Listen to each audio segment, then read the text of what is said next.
You walk into an old house. The floor is warm, the heat is on. Everything feels fine.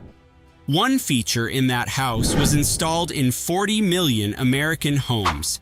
It was sold as modern, efficient, and perfectly safe. Thousands of people died because of it. Most of them never knew it was the problem. This is the story of the home feature built into ordinary American family homes, promoted, approved, and perfectly legal until the body count became impossible to ignore. The feature was called an unvented gas heater, a floor furnace, a wall unit. Different names, same design, a gas-burning appliance installed directly inside the living space with no flue, no exhaust duct, and no connection to the outside air. The combustion happened inside your home. The byproduct stayed inside your home. For decades, that was considered perfectly acceptable. After the Second World War, builders were working fast and cheap. Millions of homes were going up across the South and Midwest on tight budgets, and unvented gas heaters were the affordable answer. No ductwork, no flue, no exterior penetration.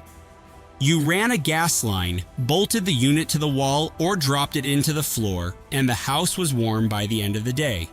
Gas utility companies promoted them actively. They appeared in builder catalogs, hardware stores, and Sears home guides. A floor furnace in the hallway was a mark of modern comfort. It worked. The house got warm. Nobody asked what happened to the combustion byproducts. When gas burns, it consumes oxygen and produces heat, water vapor, carbon dioxide, and carbon monoxide. In a vented appliance, the exhaust exits the house. In an unvented appliance, all of it stays in the room. Carbon monoxide is colorless, odorless, and tasteless. No sensory warning of any kind. At low concentrations, it causes headaches, fatigue, and nausea that feel exactly like a winter cold. At higher concentrations in a sealed room overnight, it causes loss of consciousness and death. Quietly, without warning.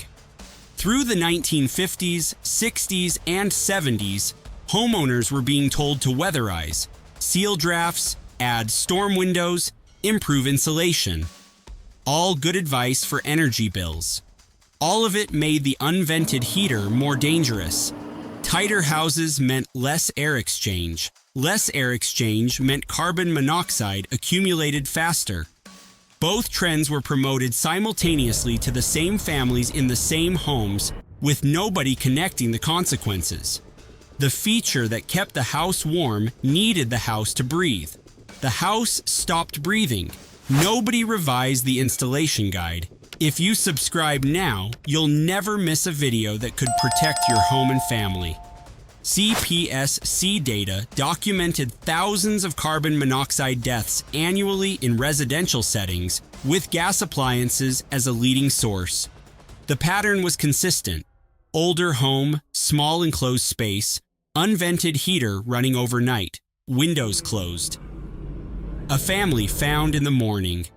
Children in bedrooms that felt warm and safe. These were not people who did something wrong. They used the product exactly as designed. The heater did not malfunction. That was the problem. The industry's response focused on installation requirements rather than fundamental redesign. The position for decades, properly installed heaters in adequately ventilated spaces were safe. Responsibility shifted to the home and the occupant, not the product burning gas into indoor air. Building codes in many states permitted these appliances in living spaces well into the 1990s. Some permitted them in sleeping rooms. Eventually, the industry introduced the oxygen depletion sensor, a device that shuts the heater off when room oxygen drops below a threshold. There is one significant problem. Carbon monoxide can reach dangerous concentrations before oxygen drops enough to trigger the sensor. They made the product safer. They did not make it safe. Homes built between 1940 and 1980 were not retrofitted when codes changed. Those units stayed in walls and floors of houses sold, resold, inherited, and rented across generations. Millions remain operational today. A home with an original unvented gas floor furnace may pass a standard inspection if it was installed to the code standards of its era. In real estate language, it is grandfathered. That word does not mean safe. It means the house was built when this was considered acceptable. The air inside never received the same exemption.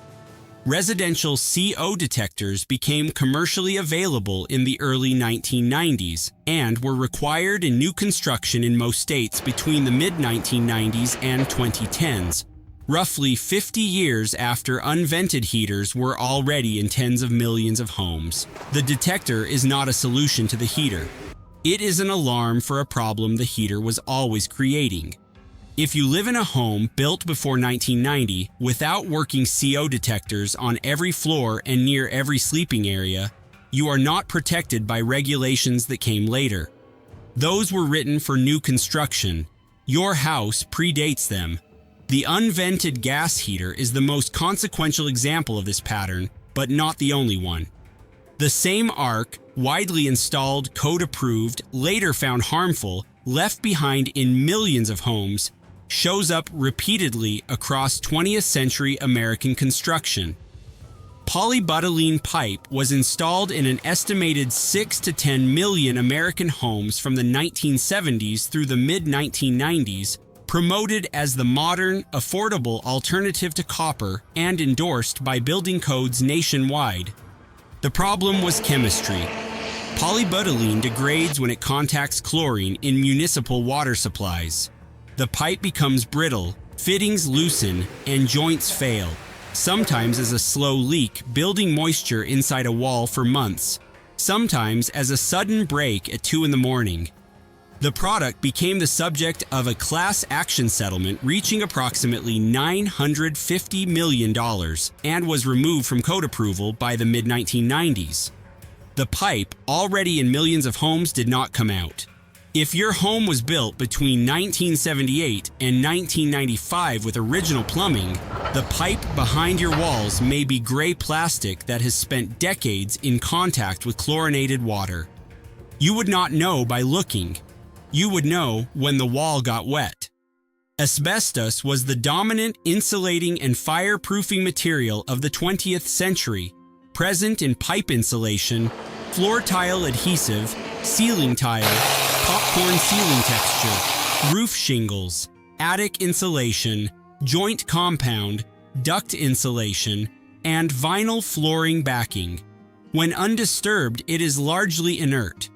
The problem is that everything in a house eventually gets disturbed. You sand the floor tiles, scrape the popcorn ceiling, open the wall to run new wiring. Every routine renovation task releases asbestos fibers into the air of rooms where people stand without respirators.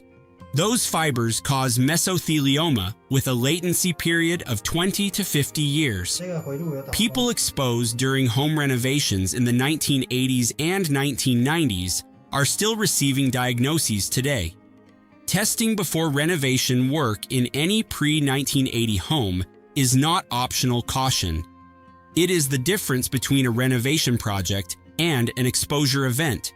Lead paint was banned for residential use in 1978, but the paint already on the walls of approximately 38 million homes did not come off when the regulation changed. It was the standard interior finish for most of the 20th century, durable, bright, and specifically recommended for nurseries and children's bedrooms because it washed easily. When disturbed through window friction, wood movement, or renovation sanding, it produces fine dust that settles on every surface in the room. Lead poisoning in children causes irreversible neurological damage affecting cognitive development, attention, and impulse control in ways that do not announce themselves as poisoning. The damage is statistical, permanent, and happened in tens of millions of American homes. The rule requiring testing before renovation came long after the paint was already in the walls. Federal Pacific Electric panels were installed in an estimated 28 million American homes between the 1950s and 1980s. The stab lock breakers in these panels were found in testing and field investigations to fail to trip at rates significantly higher than acceptable for a safety-critical device. A breaker that does not trip allows wiring to carry more current than it is rated for. Overloaded wiring overheats inside wall cavities. That is how residential fires start in the middle of the night without warning. The panels were never recalled by the CPSC. The absence of a recall is not evidence of safety. Many insurance companies will not cover homes with these panels. If you open your panel and see those words, you are in a situation that requires professional evaluation. The breaker protecting your bedroom wall may not trip the next time it needs to. The failure mode was not visible from the outside. It never is. Zinsco panels share the same story with a different name, also sold as GTE Sylvania, installed primarily in the 1960s and 1970s, with a design flaw that can cause the breaker to fuse physically to the bus bar over time. A breaker that cannot trip is not a breaker. It is a piece of colored plastic giving you false confidence that your circuit is protected. The company went out of business. The panels remained in the homes. Aluminum wiring was installed as a direct substitute for copper during a shortage in the late 1960s and 1970s, approved by building codes and installed without hesitation. The problem is physical. Aluminum expands and contracts at a different rate than copper with each heating and cooling cycle, gradually loosening every connection point in the house. Loose connections create resistance. Resistance creates heat. Heat behind an outlet box or inside a wall cavity is an ignition source. The failure is cumulative and invisible. The wiring works fine for years, while connections get progressively looser until arcing begins. The arc lasts milliseconds. The fire it starts lasts much longer. The code approved the wiring. The building code was wrong. Consider what this means when features combine. A home built in 1965 could reasonably contain an unvented gas floor furnace, Federal Pacific Electric breakers, aluminum wiring, asbestos insulation, and lead paint in every room, all installed by professionals, all approved, all standard.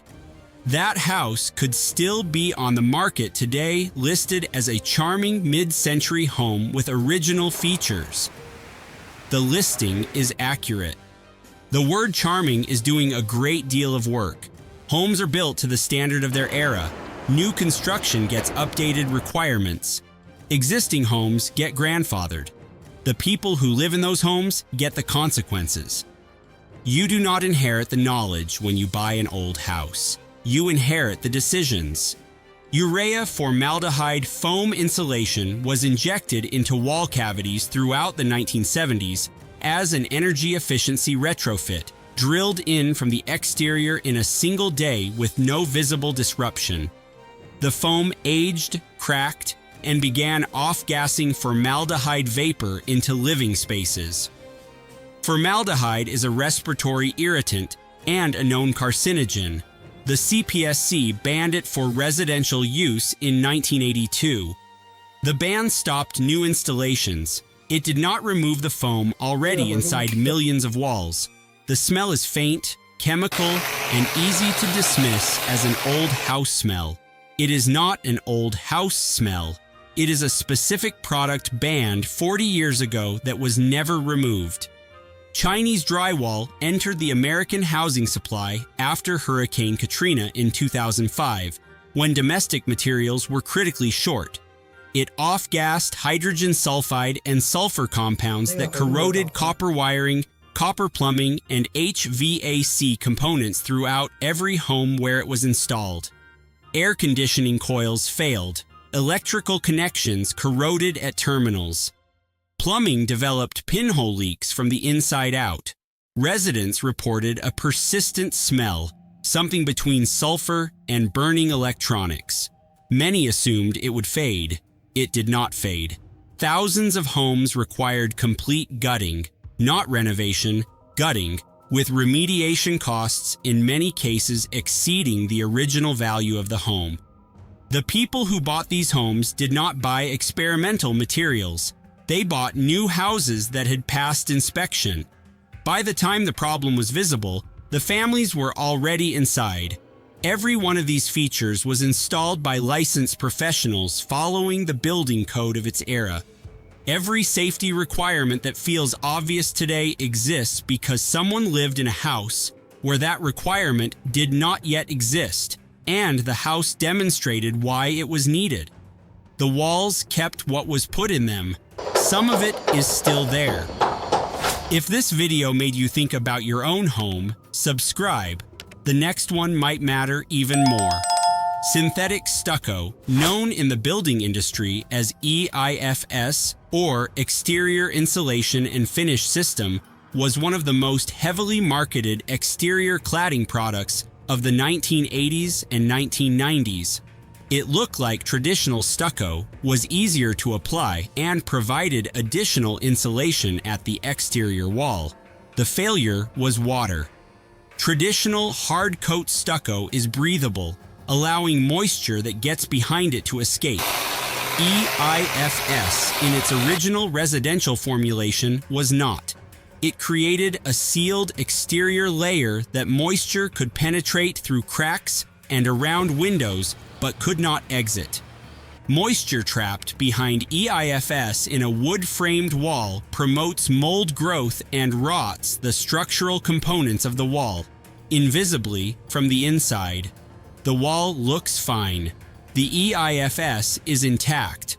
Behind it, the framing is wet and deteriorating. You would not know by looking. You would know when a contractor opened the wall during renovation and found framing that crumbled when touched. Class action lawsuits followed. Building codes were revised to require drainage systems behind EIFS. Many builders retrofitted, many did not. The wall looked good for a long time, right up until someone opened it. If you are buying a home with a synthetic stucco exterior installed before drainage plane requirements became standard, a moisture inspection before closing is not overcaution. A moisture meter reading can reveal years of trapped water damage in minutes. The alternative is discovering it when the framing fails. Radon gets the least attention relative to its actual risk, partly because it is invisible and odorless, and partly because its effects develop over years without producing a single dramatic headline. Radon is a naturally occurring radioactive gas produced by uranium decay in soil and rock. It seeps through foundation cracks, gaps around pipes, and porous concrete. In open air, it disperses harmlessly. In an enclosed basement or ground floor room, it accumulates. The EPA estimates radon causes approximately 21,000 lung cancer deaths in the United States annually, making it the second leading cause of lung cancer after smoking. You cannot smell it, taste it, or see it. The only way to know whether your home has elevated levels is to test. A short-term test kit costs less than $15. Mitigation, if needed, involves a sub-slab depressurization system costing roughly $800 to $2,500, a pipe through the foundation with a small fan that draws radon out and exhausts it above the roofline. It works reliably. The problem is that most American homes have never been tested. Radon was not installed by a builder. It is in the ground under the house, and the house collects it. You have probably never tested your home for it. Most people have not. That is the part worth sitting with. Knob and tube wiring appears in homes built roughly between 1880 and the 1940s. The system uses single insulated copper conductors run through framing on ceramic knobs, passing through structural members via ceramic tubes. It was the standard residential wiring method of its era and was adequate for the electrical loads of that time. The problems are time, modification, and load. The rubber insulation dries out and cracks over decades, exposing the copper underneath. More critically, knob and tube is an open-air system that relies on air circulation around the conductors to dissipate heat. It was never designed to be buried in insulation. When attics and walls were insulated in later renovations, insulation was frequently laid directly over knob and tube wiring, removing the air clearance the system requires and creating conditions for overheating. Additionally, knob and tube has no ground conductor. None of the outlets it feeds can be properly grounded, and ground fault circuit interrupter protection, now required in kitchens, bathrooms, garages, and outdoor locations, cannot be properly installed without a ground path. Insurance companies increasingly decline to cover homes with active knob and tube wiring. Many lenders require replacement as a condition of mortgage approval. Full replacement in a multi-room home typically costs tens of thousands of dollars. If you are buying an older home, ask specifically whether knob and tube wiring is present and whether it is still active. Active means connected and in use. Active knob and tube in an insulated home requires professional evaluation before you move in. Vermiculite insulation, sold most commonly under the brand name Zonalite, was used as attic loose-fill insulation from roughly the 1920s through the 1990s. The majority sold in the United States came from a mine in Libby, Montana, later found to be contaminated with naturally occurring asbestos. The EPA has determined that this vermiculite should be treated as asbestos-containing material. Millions of American attic floors still contain it. If your home was built or insulated before 1990 and has gray or silver granular loose-fill insulation in the attic, do not handle or disturb it. Hire a qualified asbestos inspector to collect a sample for laboratory analysis. The cost of testing is low. The cost of disturbing contaminated vermiculite in an enclosed attic without proper protection is a cost that may appear on a medical chart decades later, not a repair bill today. The insulation was doing its job. The mine it came from was contaminated in ways nobody disclosed adequately. The attic kept the insulation kept its history. Galvanized steel pipe, found in homes built before the widespread adoption of copper plumbing, was durable at installation and lasted decades without obvious failure. The problem is internal and invisible. The zinc coating that protects the steel deteriorates from the inside out over 50 to 80 years, allowing the steel to rust. Rust accumulates inside the pipe, progressively narrowing the interior diameter and restricting flow. A home with galvanized supply pipes from 1940 may have water pressure at the fixtures that is a fraction of what it should be. Not because of any municipal supply problem, but because every pipe in the house has been narrowing for 80 years. When galvanized pipe fails, it typically fails at threaded joints where corrosion is most advanced, either as a slow pinhole leak building moisture inside a wall for months, or as a sudden joint separation.